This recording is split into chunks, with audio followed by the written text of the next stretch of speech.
Hello, everyone, and welcome to Developing Palates. I am Aaron Loomis, and with me, as always, is June Liu. How you doing, June? Good. I'm up in Lincoln. You don't even know where Lincoln is? It's kind of north of Sacramento, right? Yeah, it's right by Roseville actually. So Yeah, yeah. it's hot as shit up here. But going to Nice. Yosemite tomorrow right before the trade show. So There's a nice B&M up there, man. yeah, Perfecto. dude. Huh? Perfecto. Yeah, dude. But yeah, looking forward to the trade show coming up soon. But before knocking out a couple of team reviews and so we can have content ready to go. Yep, yep. So today we are talking about the Crux Guild Robusto Extra, and this is 5¼ inches by 54 ring gauge, and this is out of the Plasencia factory in Nicaragua. Wrappers Ecuadorian Habano, and the binder and filler are listed as Nicaragua. Price is $9.50 for this, and this cigar was released in May of 2016. So we'll just hop right into our experience with the cigar. So you want to talk about your pre-light experience? Yeah. So I thought the cigar had a nice, pretty semi-oily Ecuadorian Habano wrapper on it. It was smooth. It looked good, and that oiliness of that wrapper uh, and that wrapper color in general, it bounced off the band color pretty well. I dug the. I know the band was like an orangey gold, black sort of a thing going on, Right. and I dug that. So it looked pleasing to the eyes. Hmm. So veins well pressed, seems very tight. Um, the cigar that I had, it felt pretty packed, pretty tightly packed. There was really little room given when I was kind of, feeling it through from foot to head. Hmm.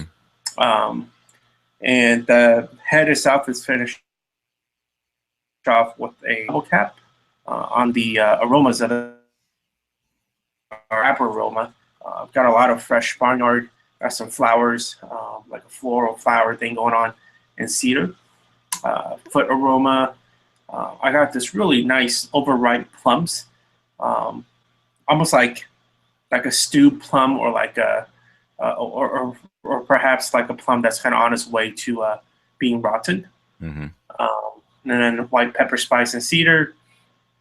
Cold draw gave me some lip tingling white pepper and some stewed stone fruits and cedar.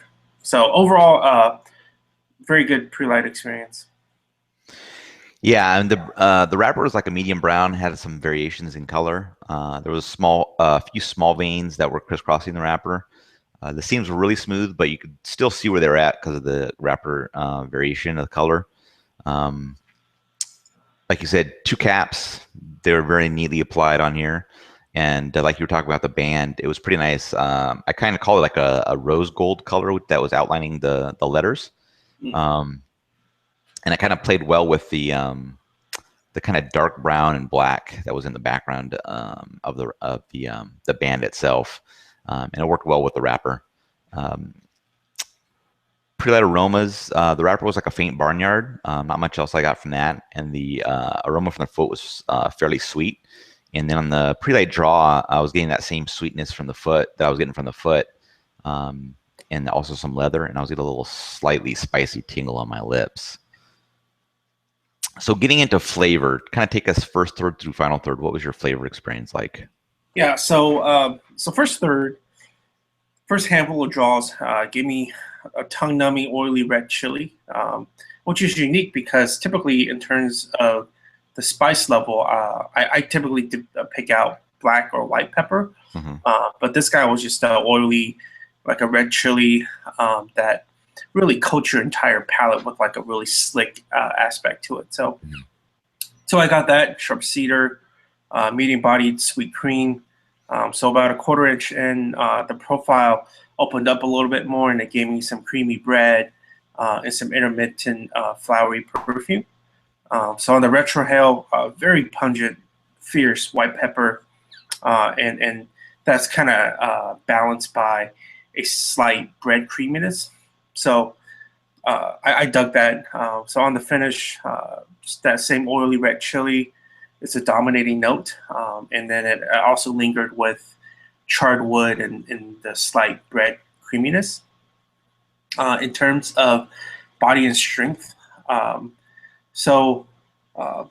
for the most part was just solid medium on the first third, and by kind of like the end of the first third, the strength creeped up to a medium full.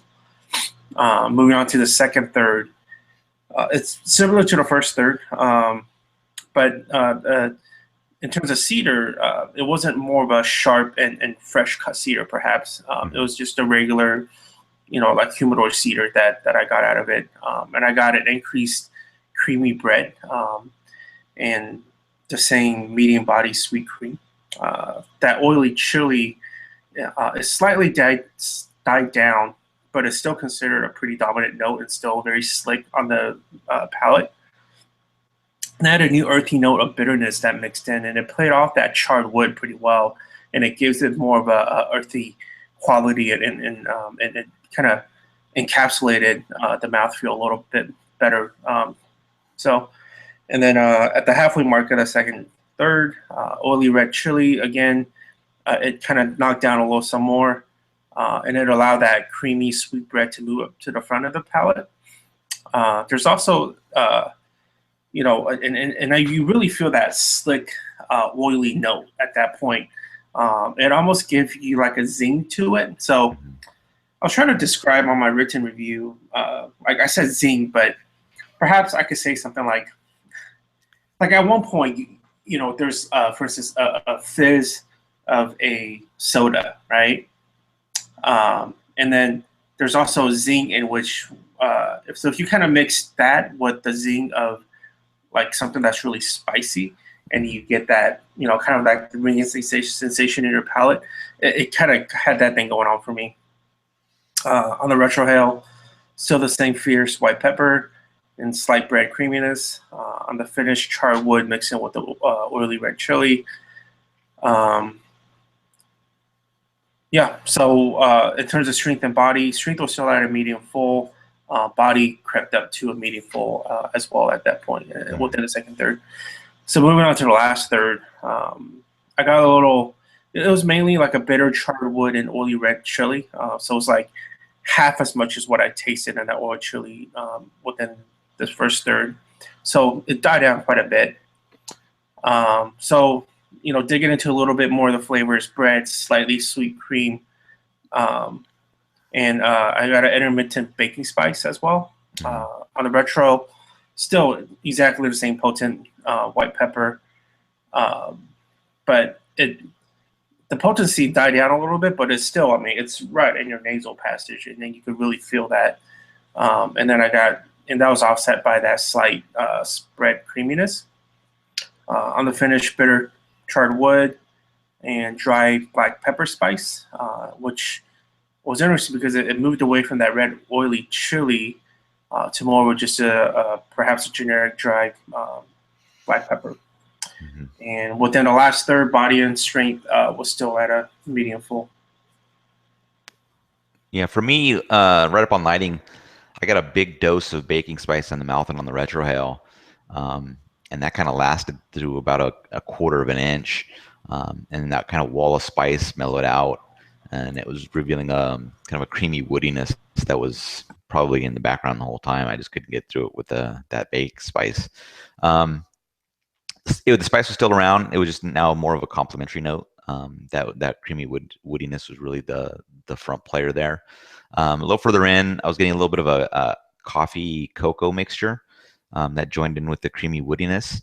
And then at an inch in, all the flavors were really melding together. So I was getting like a creamy coffee cocoa mixture with that woodiness in there. Retrohale is also really smooth, but it really only consisted of the creamy woodiness. That coffee and cocoa mixture wasn't present there. And then a little bit further in, that cocoa went away, and it really was like creamy coffee and wood. And then as the third wrapped up, the coffee began to make its way into the retrohale, so that the mouth flavor and the retrohale were pretty consistent between the two of them. And the strength in the first third was kind of right at medium for me. Getting into the second third, there was a bit of sweetness that joined the profile of the cream, the coffee, and the woodiness. Quarter inch in, The woodiness became a little brighter or younger, just kind of a little bright. I don't know another word to really use there. Just more of a fresher wood. The coffee also faded away, and the profile was really then that bright wood and cream. Half inch in, that woodiness kind of went back to the way it was before. It wasn't bright and young. It was just back to that kind of general woodiness. 3/4 of an inch in, the woodiness became more defined as oak for me, and it continued with that similar profile of cream and oak, both in the mouth and on the retrohale. And then a little further in, the oak got gained a little bit of a char to it. And then as the third was kind of coming to a close, I was starting to get getting a little bit of minerality that was mixing in with the charred oak and the cream. And the strength kind of bumped up here to slightly above medium for me. Moving into the final third, it just kind of was a continuation of the second third. Creamy charred oak with some minerality in the background. And then about a half an inch in, the char really began to increase, and the creaminess was dropping down at that point. 3/4 of an inch in, the cream was completely gone. It was a very charred oak with some of that minerality. And the retrohale really just consisted of the charred oak. None of the minerality was present there, and that's kind of just how the final third kind of went along. Really charred oak, a little bit of minerality, and then kind of a more of a smooth oak on the retrohale. And the strength stayed at kind of slightly above medium for me at that point. So getting into the performance, kind of burn and draw. What was your experience like? Sorry. Jiunn, answer the phone, please. Fucking telemarketers.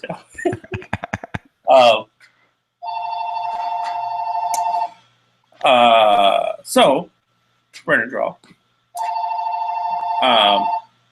Go ahead. You'll be able to talk over it. Yeah. So, cigar in general, it gave a lot of smoke production, and somebody reminded me like smoking one of those Drew Estate Leonites. Mm-hmm. You know how that thing just burns by itself, and I felt like this guild very much did that. So, great smoke production. Even when I had this, cigar just laying there, it just kept on smoking.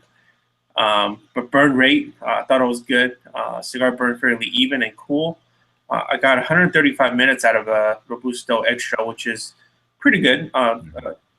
Standard for the rate that I smoke.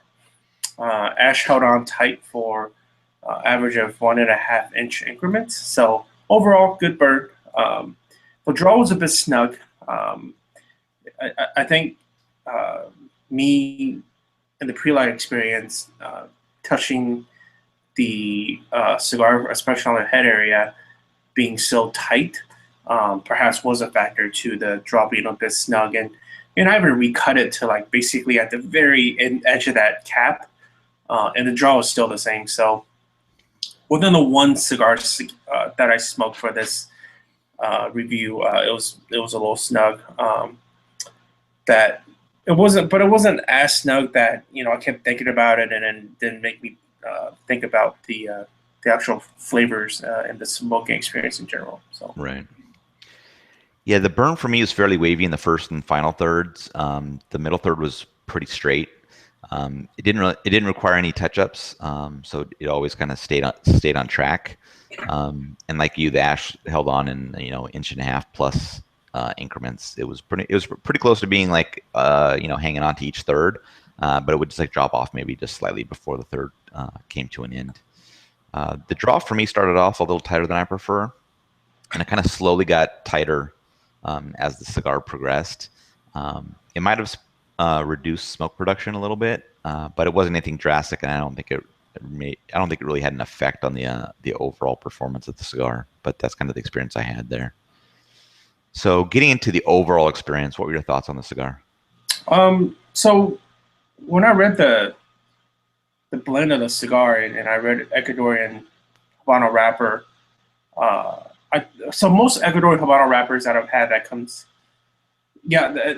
I've had in general is kind of like a mixture of sweet, spicy, creamy, earthy thing going on. Mm-hmm. And I thought to myself, well, since that's typically what I get out of my palate, if this one does a good job of that, then it's a good cigar. So I thought that that delivered what I expected out of it. The cigar delivered. I also appreciated the fact that within the strength, medium full strength that I have for the most part of the cigar, it was a gradual build as compared to just, right when you take that few draw, you're like, holy shit, like you just get, bombarded with strength and feeling that. So I like the gradual buildup of the strength. But and also, I thought about just within Crux in general. I mean, I haven't smoked a ton of Cruxes. I've had this one. We reviewed that. What is it? That Sport Largo, right? The sports, yeah. Sports. And then we've had, I think like the Connoisseur, right, at the trade show last year. Mm-hmm.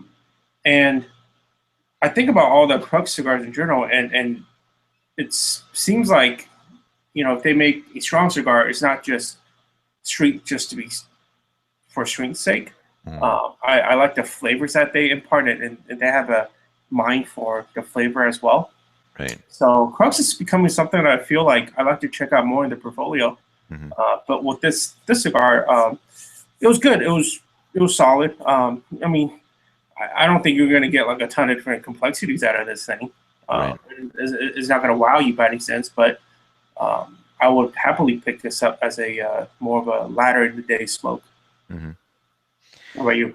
Yeah, the cigar had some good flavors, but nothing that really stood out for me.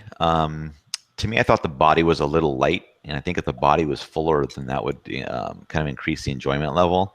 It would just become a different cigar if the body was fuller. I'm not sure if that makes sense, but it's kind of how I see it. Flavors outside of the first third, they were pretty linear. Not much change in complexity. So kind of after, getting out of the first third, it was kind of a similar profile, and that kind of just how it went along the rest of the way. So my attention was, it didn't really like capture my attention and want me to really focus on every little nuance, because I didn't really get anything additional there. It was kind of just like powering along through those final 2/3, just seeing if something else was gonna pop up. I definitely think this would be approachable to any smoker. The strength and body level aren't going to offend anybody, so you can do that.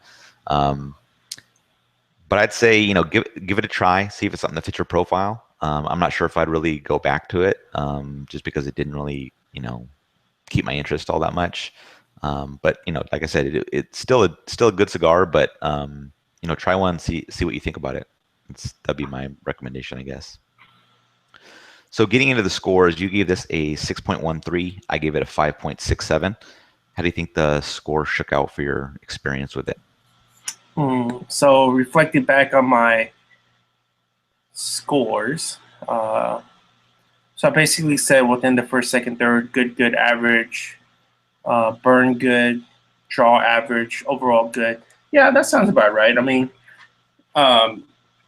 within our range of scores, and within each weighted section and the range that we pick from, good to me is like, well, it's better than average. It's a step above your typical, perhaps, Ecuadorian Habano cigar.